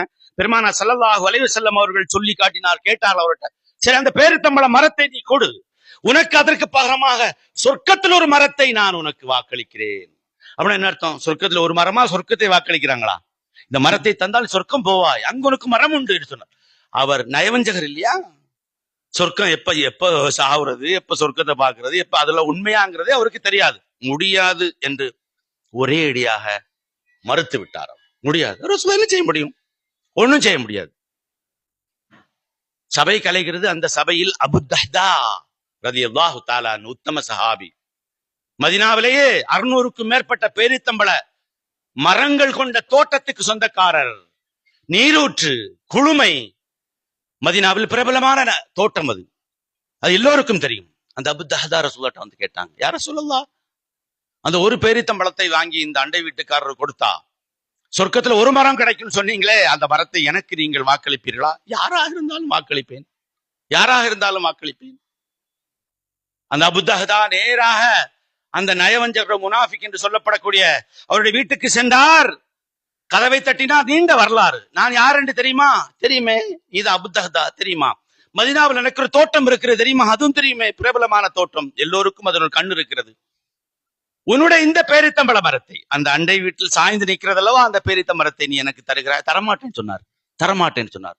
உடனடியாக அபூ தஹ்தா சொன்னார், 600 பேரித்தம்பழம் கொண்ட அந்த தோட்டத்தை நான் உனக்கு இந்த ஒரு மரத்துக்கு பகரமாக நான் தருகிறேன், நீ இதை தருகிறாயா என்று சொன்ன போது உடனடியாக அவர் ஒப்புக்கொண்டு, அது எங்கே, இது எங்கே, எடுத்துக்கொள்ளுங்கள் என்று சொன்னார். பெருமானார் ஸல்லல்லாஹு அலைஹி வஸல்லம் அவரிடத்தில் அபூ தஹ்தா ஓடி வந்தார். யா ரசூலல்லாஹ், அந்த மரத்தை அந்த அண்டை வீட்டுக்காரருக்கு நான் இலவசமாக, இனாமாக, அன்பளிப்பாக கொடுக்கிறேன், நான் அதை விலைக்கு வாங்கி விட்டேன். யா ரசூலல்லாஹ், இப்போது அந்த ஒரு மரம், சொர்க்கத்தில் நீங்கள் வாக்களித்த ஒரு மரம் எனக்கு கிடைக்குமா என்று கேட்டார். பெருமானார் இல்லை என்று சொன்னார். அபூ தஹ்தா திகிலடைந்து விட்டார். ஒரு ஷாக் ஆயிடுச்சு. ஆமான் முதல்ல சொன்னாங்க, இப்போது இல்லை என்று சொல்லார்கள். அபூ தஹ்தா, கம்மின் மதாஹின் இலா அபீ தஹ்தா ஃபில் ஜன்னah, சொர்க்கத்தில் அடர்த்தியாக குலைகள் நிறைந்த பேரித்தம்பழம் நிறைந்த தோட்டங்கள் கண்ணு கட்டிய அளவு தூரம் இருக்கும். நான் அதை எப்படி சொல்லுவேன்? ஒரு மரமா உனக்கு, ஒரு மரமா உனக்கு. ரசூலுல்லாஹ் சொன்னாங்க, ஒரு மரமா உனக்கு. யோசித்து பாருங்க. அப்ப அந்த அளவு தூரம் அந்த அடுத்த வீட்டுக்காரருடைய அந்த உரிமை என்பது மிக முக்கியமான ஒன்றாக இருக்கிறது. அதீ இப்னு ஹாத்திம் என்று சொல்லப்படக்கூடிய ஒரு நபித்தோழர் இருந்தார். அவர் வீட்டுக்கு பக்கத்துல எறும்பு புற்றுகள் இருந்தால் அதற்கு ஹுபூஸ் போடுவாராம், ரொட்டி. அவரு, ஏன் எறும்புக்கெல்லாம் போடுறீங்க? அலைனா ஹக்குல் ஜிவார், அண்டை வீட்டுக்காரருடைய உரிமைகளை நாம் பேண வேண்டாமா? அவங்க நம்ம அண்டை வீட்டுக்காரர் என்று சொல்லி காட்டுவாராம். கொஞ்சம் யோசித்து பாருங்கள், அந்த அளவு தூரம் அவர்கள் இருந்திருக்கிறார்கள். இது ஒரு பக்கம், இது நல்ல அண்டை வீட்டார். இன்னொரு பக்கம் இருக்கிறது கெட்ட அண்டை வீட்டார். பெருமானாருடைய தொடர் துஆக்களில் அல்லாஹும்ம இன்னி அஊது பிக மின் ஜாரி ஸூ ஃபீ தாரில் முகாமா, தங்கும் இடத்தில் கெட்ட அண்டை வீட்டார் அமைவதிலிருந்து நான் உன்னிடத்தில் பாதுகாப்பு கேட்கிறேன் யா ரசூலல்லாஹ், யா அல்லாஹ் என்று சொல்வார். பெருமானார் மீண்டும் ஒருமுறை சொன்னார்கள், அல்லாஹ் மீது ஆணையிட்டு சொல்கிறேன், அவன் முஸ்லிமே அல்ல. 3 தடவை சொன்னாங்க, ஞாபகம் இருக்கு அந்த கேள்வி. அந்த அவன் அல்லாஹ் மீது ஆணையிட்டு சொல்கிறேன் முஸ்லிமே அல்ல, அல்லாஹ் மீது ஆணையிட்டு சொல்கிறேன் முஸ்லிமே அல்ல, அல்லாஹ் மீது ஆணையிட்டு சொல்கிறேன். யாரை சொல்றீங்க யா ரசூலல்லாஹ்? யார சொல்றீங்க? பெருமானார் ஸல்லல்லாஹு அலைஹி வஸல்லம் யார சொன்னாங்க? அல்லதி லா யாமனு ஜாருஹு பவாயிகஹு, யாருடைய தீங்கிலிருந்து அண்டை வீட்டுக்காரன் பாதுகாப்பு பெறவில்லையோ அவன் முஸ்லிமே அல்ல, முஸ்லிமே அல்ல, முஸ்லிமே அல்ல என்று மும்முறை சொன்னார்கள். கொஞ்சம் யோசித்து பாருங்க. நாம தொழுறோம், மீண்டும் அதே தான் நான் சொல்றேன், நாம தொழுறோம், நெற்றியில் அடையாளங்கள் இருக்கிறது, ஹஜ்ஜுக்கு போறோம், உம்ராவுக்கு போறோம், சதக்கா செய்யறோம், நல்ல விஷயங்கள் செய்யறோம். ஆனா அண்டை வீட்டுக்கு தொந்தரவு கொடுத்தால் எவ்வளவு பெரிய மிக துர்பாக்கியம். இது ஒன்று. நான் மோமினே அல்ல என்று பெருமானார் சொல்லுகிறார்கள். லா யதுகுல், முஸ்லிமில் பதிவு செய்யப்பட்ட நபிமொழி, லா யதுகுல் ஜன்னத மன் லா யஅமனு ஜாருஹு பவாயிகஹு, யாருடைய அண்டை வீட்டில் யாருடைய தொந்தரவில் இருந்து அண்டை வீட்டுக்காரர் பாதுகாப்பு பெறவில்லையோ அவர் சொர்க்கத்தில் நுழைய மாட்டார் என்று சொன்னார். இருவரும் இழப்புகள். ஒன்று, நான் யார் கிடையாது, முஸ்லிமே அல்ல என்று ஒரு நபிமொழி சொல்கிறது. நீங்க சொர்க்கத்துக்கே போக முடியாது. அப்போ யோசித்து பாருங்க, எவ்வளவு பெரிய இரண்டு பெரும் இழப்புகள். உங்க ஒரு பெண்ணை குறித்து கூட ரசூலுல்லாஹ்ட்ட சொல்லப்பட்டுச்சு இல்லையா? யார சொல்லலாம், ஒரு பெண் அல்லா தொழுறாங்க, என்ன சதக்கா செய்யறாங்க, இரவு தொழுறாங்க, உபரி தொழுறாங்க, இரவெல்லாம் என்று வணங்குகிறார்கள். அதுக்கு என்ன ரசூலுல்லாஹ், அதுக்கு என்ன இல்லை, யார சொல்லலாம், அவங்க அண்டை வீட்டுக்கு டிஸ்டர்ப் பண்றாங்க. பெருமானா ஸல்லல்லாஹு அலைஹி வஸல்லம் என்ன சொல்ல, கைர ஃபீஹா ஹிய மின் அஹ்லின் நார், எந்த நன்மையும் இல்லை அவளிடத்தில், அவள் நரகவாசி என்று சொன்னாங்க. பெண்ணுக்கு சொல்லப்பட்டதில்லை, ஆணுக்கும் சேர்த்துத்தான். தொழுது எல்லாம் எனக்காக. தொழுகை என்பது உங்களிடத்தில் என்ன அவுட்புட், என்ன உங்கள் தொழுகை உங்களிடத்தில் ஏற்படுத்த வேண்டிய, உங்கள் வணக்கங்கள் உங்களிடத்தில் ஏற்படுத்த வேண்டிய மாற்றம் என்ன? ஒரு முஸ்லிம் அல்லாதவர் உங்களுடைய தொழுகைகளை பார்க்கிறாரா? உங்கள் நோன்பை பார்க்கிறாரா? உங்களுடைய ஏனைய வணக்க வழிபாடுகளை பார்க்கிறாரா? உங்களுடைய நடவடிக்கைகளை பார்ப்பாரா? நம்முடைய நடவடிக்கைகளை தான் பார்ப்பார். நீங்க தொழுதீங்கன்னா உங்களுக்கும் உங்க அல்லாஹ்வுக்குமானது. நீங்க எப்படி நடந்து கொள்ளுகிறீர்கள்? அதே வேளை இன்னொரு பெண்ணை குறித்தும் பெருமானார்ட்ட சொல்லப்பட்டுச்சு. யார சொல்லலாம், கட்டாய கடமைகளை மட்டும் ஒரு பெண் செய்கிறாள், ஆனால் அவள் என்ன செய்வதில்லை, யாருக்கும் எந்த தொந்தரவும் கொடுப்பதில்லை. பெருமானார் சொன்ன அவள் சுவனவாசி என்று சொல்லி காட்டினார்கள். எனவே பெருமானார் ஸல்லல்லாஹு அலைஹி வஸல்லம் கெட்ட அண்டை வீட்டாரை குறித்து, நேரமாகிவிட்டது, 5 நிமிஷமா, கெட்ட அண்டை வீட்டாரை குறித்து பெருமானார் ஸல்லல்லாஹு அலைஹி வஸல்லம் அவர்கள் சொன்னார்கள், ஸலாஸத்து மினல் அவாக்கிர், 3 பேர் ஆண்மையற்றவர்கள் என்று சொன்னார். 3 பேர் ஆண்மையற்றவர்கள். 3 பேரில் ஒருவர் யார் தெரியுமா? அண்டை வீட்டுக்காரிடமிருந்து ஏதேனும் ஒரு நன்மையை பார்த்தால் அதை குழி தோண்டி மூடுவார், ஒரு தீமையை பார்த்தால் ஊரெல்லாம் பரத்துவார். எவ்வளவு அழகா பெருமானார் 1450 வருடங்களுக்கு முன்னால் சொல்லி இருக்கிறாங்க. அவன்கிட்ட ஒரு கெட்டதை பார்த்தா, நல்லதை பார்த்தா சொல்லவே மாட்டான், யார்கிட்டையும் சொல்ல மாட்டான். ஆனா ஒரு சின்ன தப்ப பார்த்துட்டா போரும், ஊரெல்லாம் நாற்றுவான். யோசித்து பாருங்கள், ஊதி பெருதுவாக்குவார், ஊரெல்லாம் நாற்றுவார்கள். என்ன பண்ணி என்னப்பா பண்றது, ஆள் சரியில்லையே. அவன் ஹஜ்ஜுக்கு போயிருப்பான், உம்ராவுக்கு போயிருப்பான், அவன் ஐவெள்ளத்துல என்ன பண்ணி என்ன, ஆள் சரியில்லைப்பா. அடே, நீ ஏன்பா அந்த மாதிரி சிந்தனை உங்களுக்கு வருகிறது? யோசித்து பாருங்கள். எனவே இது மிக முக்கியமான ஒன்று. இதில் நான் என்னுடைய உரையை முடிப்பதற்கு முன்னால் இங்கே வயதுக்கு வந்தவர்கள், பெரியவர்கள் இருக்கிற காரணத்தால் ஒரு விஷயத்தை சொல்கிறேன். மனிதன் தவறு செய்வான், அந்த தவறுக்கான தண்டனை அல்லாஹ்விடத்தில் இருக்கிறது. அது அந்த தண்டனை பிக்சடா இருக்கு. ஆனால் அண்டை வீட்டுக்காரரோடு நீங்கள் செய்கிற தவறு 1க்கு 10 முறையாக உங்களுக்கு தண்டனை கிடைக்கும். அதை கொஞ்சம் ஓப்பனா சொல்றேன். அடுத்த வீட்டு பெண்ணோடு கள்ள தொடர்பு, அவர்கள் குளிக்கிற போது எட்டி பார்க்குதல், சைட் அடித்தல், ஓடி போகுதல், ஊர் சுற்றுதல், ஆணாக இருக்கலாம், பெண்ணாக இருக்கலாம். பெருமானார் ஸல்லல்லாஹு அலைஹி வஸல்லம் அஹ்மதில் பதிவு செய்யப்பட்ட நபிமொழி, ஒரு விபச்சாரம் செய்வது விபச்சாரத்துக்கான குற்றம் என்றால் அண்டை வீட்டு பெண்ணோடு செய்வது 10 மடங்கு பெரும் குற்றம் என்று பெருமானார் ஸல்லல்லாஹு அலைஹி வஸல்லம் அவர்கள் சொல்லி காட்டினார்கள். ஒரு திருட்டு என்று சொன்னால் அண்டை வீட்டு திருடுவது 10 மடங்கு பெரும் குற்றம் என்று பெருமானார். அது ஒரு அண்டை வீட்டுக்கு ஒரு புனிதம் இருக்கிறது. இஸ்லாம் சொல்லு புனிதம்னா தெரியுமா, அது ஹோலி. அண்டை வீட்டுக்கு ஒரு புனிதம் இருக்கிறது. அந்த புனிதத்தை மீறுவதற்கு இஸ்லாம் அனுமதிப்பதே இல்லை. ஆனால் மேற்கத்திய கலாச்சாரமும் இந்திய நாகரிகம் நமக்கு என்ன சொல்கிறது, உங்க வீடு, நீங்க 4 பக்கமும் காம்பவுண்ட் சோறு கட்டுறீங்கன்னா நீங்க என்ன வேணாலும் செய்யுங்க, உங்களோட யுவர் ரைட்ஸ், யுவர் லைஃப். இல்லை, இஸ்லாம் சொல்லுகிறது அண்டை வீட்டுக்கு ஒரு புனிதம் இருக்கு, அந்த புனிதத்தை நீங்கள் மீறக்கூடாது. ஏன் இதை நாம் சொல்லுகிறோம் என்று சொன்னால், தவறு ஒருவன் செய்ய வேண்டும் என்று சொன்னால் அந்த தவறு செய்வதற்கு ஒரு தவறு, நம்ம தண்ணி அடிக்கணும், தப்புதான், தண்ணி அடிக்காத காசு செலவு பண்ணணும், பைக் எடுத்துட்டு போகணும், ஊர் சுத்தணும், செலவாகும், டைம் எடுக்கும் இல்லையா? தவறு செய்வதற்கு ஈஸியாக எந்த செலவும் இல்லாமல் ஜன்னலை திறந்தா யார் இருப்பா? யாரு? அண்டை வீட்டுக்காரர். தவறு செய்வதற்கு குறைந்த செலவு, அதிக வாய்ப்பு, எளிய முயற்சி. சரிதானே நான் சொன்ன 3? குறைந்த செலவு, அதிக வாய்ப்பு, நிறைய சான்சஸ் இருக்கு, எளிய முயற்சி, ரொம்ப கஷ்டப்பட வேண்டிய தேவையெல்லாம் கிடையாது. எனவே தான் அந்த புனிதத்தை நீங்கள் மீறக்கூடாதுன்னு சொன்னார்கள் பெருமானார் ஸல்லல்லாஹு அலைஹி வஸல்லம். மீண்டும் சொன்னார்கள், மறுமை நாளில் தனி மனிதனுக்கான வழக்குகள் விசாரணை செய்யப்படும், ஆனால் மனிதனோடு உண்டான வழக்குகள் என்று சொன்னால் அதில் முதல் விசாரணை அண்டை வீட்டுடைய விசாரணை தான். ஆனால் அந்த விசாரணைக்கு அல்லாஹ் உடனடியாக தீர்ப்பு கொடுக்க மாட்டான். எப்போது தீர்ப்பு கொடுப்பான்? கம்மின் ஜாரின் முத்தஅல்லிகின் பிஜாரிஹி யௌமல் கியாமா.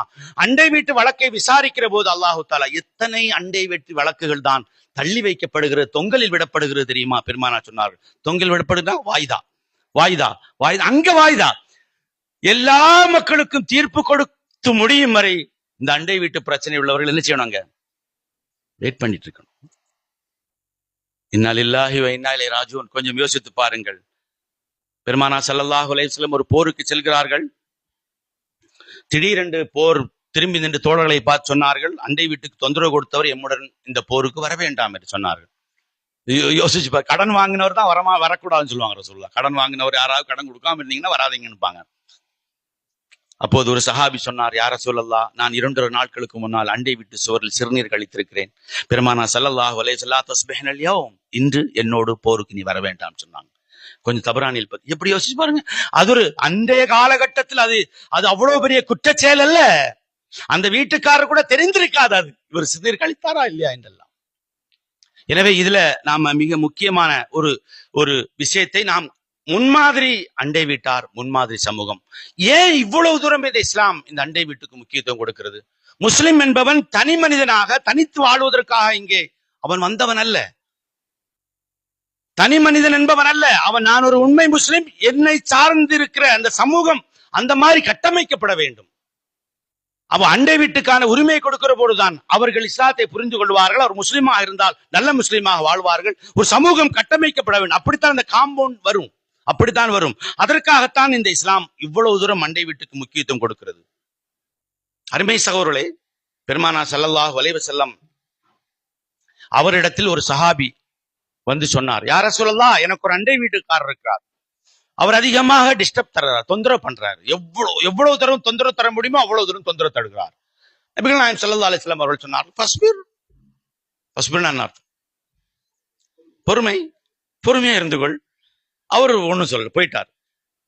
2 நாட்களுக்கு பின்னால், அது இன்னும் சற்று நாட்களுக்கு பின்னால் மீண்டும் வந்தார். அல்லாஹ்வுடைய தூதரே, அவருடைய தொந்தரவு தாங்க முடியல எனக்கு, அவர் ரொம்ப தொந்தரவு தருகிறார், யா ரசூலல்லாஹ். ஃபஸ்பிர். ரசூலுல்லாஹ் அப்போ சொன்னாங்க, ஃபஸ்பிர், பொறுமையோடு இருந்துகொள். அவர் அப்போதும் போனார். இன்னும் சில நாட்களுக்கு பின் வந்து, யா ரசூலல்லாஹ், இனிமேல் என்னால் பொறுக்க முடியாது, யா ரசூலல்லாஹ், அவருடைய தொந்தரவு அளவுக்கு மீறி போகிறது யா ரசூலல்லாஹ் என்று சொன்ன போது பெருமானார் அப்போது சொன்னார், நான் ஒரு விஷயம் சொல்றேன், அதை செய். என்ன செய்ய வேண்டும் யா ரசூலல்லாஹ்? உன் வீட்டு சாதனங்களில் சாமான்கள் இருக்கு இல்லையா, வீட்டு சாமான்கள், அதுல கொஞ்சம் பாதி எடுத்து தெருவில் போடு. யாராவது போற வாரம் அவங்க கேட்டாங்கன்னா, அவனுடைய தொந்தரவு தாங்க முடியல, நான் அதான் எடுத்து போட்டேன் என்று சொல், அப்புறம் நடக்கிறத பாத்துக்கலாம். இவர் அந்த மாதிரி செஞ்சார். மக்கள் கேட்டார்கள், என்னாச்சு? அவன் தொந்தரவு தாங்க முடியல இவர் சொன்னார். அவனை போற வாரவங்களை சபித்தார். யார? அந்த அண்டை வீட்டுக்காரர். இப்போது இந்த அண்டை வீட்டுக்காரர் பெருமானார், அவர் முஸ்லிம், அண்டை வீட்டுக்காரர் பெருமானார் ஸல்லல்லாஹு அலைஹி வஸல்லம் போய் புகார் செய்தார், யா ரசூலல்லாஹ், இந்த மாதிரி அவர் சாதனங்களை எடுத்து ரோட்டு வீதியில போட்டிருக்காரு, உள்ள எடுத்து போடுன்னு சொன்னா கேட்க மாட்டேங்கிறாரு, நான் தான் அதுக்கு காரணம்னு சொல்றாரு, போற வாரவங்க எல்லாம் என்னை சபிக்கிறார்கள் யா ரசூலல்லாஹ் என்று சொன்ன போது பெருமானார் ஸல்லல்லாஹு அலைஹி வஸல்லம் கன்னங்கள் எல்லாம் கோவை பழத்தை போல சிகப்பாக மாறிவிட்டது. பெருமானார் சொன்னார்கள், கதலான கல்லா கபலன் நாஸ், மக்கள் சபிப்பதாக சொல்கிறீரே, மக்கள் சபிப்பதற்கு முன்னால் அல்லாஹ்வுடைய சாபம் உன் மீது இறங்கி விட்டதே என்று பெருமானார் ஸல்லல்லாஹு அலைஹி வஸல்லம் சொன்னார். எனவே இங்கே நாம அதிகமாக கவனத்தில் எடுத்துக்கொள்ள வேண்டும். அண்டை வீட்டுக்காரருக்கான உரிமையை கொடுப்பது சுன்னத்தோ நஃபிலோ அல்லது வாஜிப். அவருக்கான உரிமை என்று சொன்னால் அது நம்மீதான கடமை. இங்கே இருக்கிற ஒவ்வொருவரும், என் வலப்பக்கம் இருக்கிற அண்டை வீட்டுக்காரர் யார், இடப்பக்கம் யார் இருக்கிறார், முன்பக்கம் பின்பக்கம் அவர்கள் எப்படி அதை நாம் மாறாக நான் அவனுடைய அண்டை வீட்டுக்காரர் நான் எப்படி நடந்து கொள்கிறேன் என்பதை நாம் யோசிக்க வேண்டும். அண்டை வீட்டுக்காரருக்கு தொந்தரவு கொடுப்பதன் மூலமாக சில போது சொர்க்கம் கூட தடைபடலாம். எல்லாமல் அல்லாஹு ஜல்ல ஷானு தஆலா அண்டை வீட்டுக்காரருக்கான உரிமைகளை செவ்வனே நிறைவேற்றக்கூடிய மக்களாக, அதன் மூலம் அல்லாஹுடைய அருளை பெற்ற மக்களாக உங்களையும் என்னையும் ஆக்கி அருள் புரிவானாக. வாஹிர் தாவானா அல்ஹம்துலில்லாஹி ரப்பில் ஆலமீன். அஸ்ஸலாமு அலைக்கும் வரஹ்மத்துல்லாஹி தஆலா.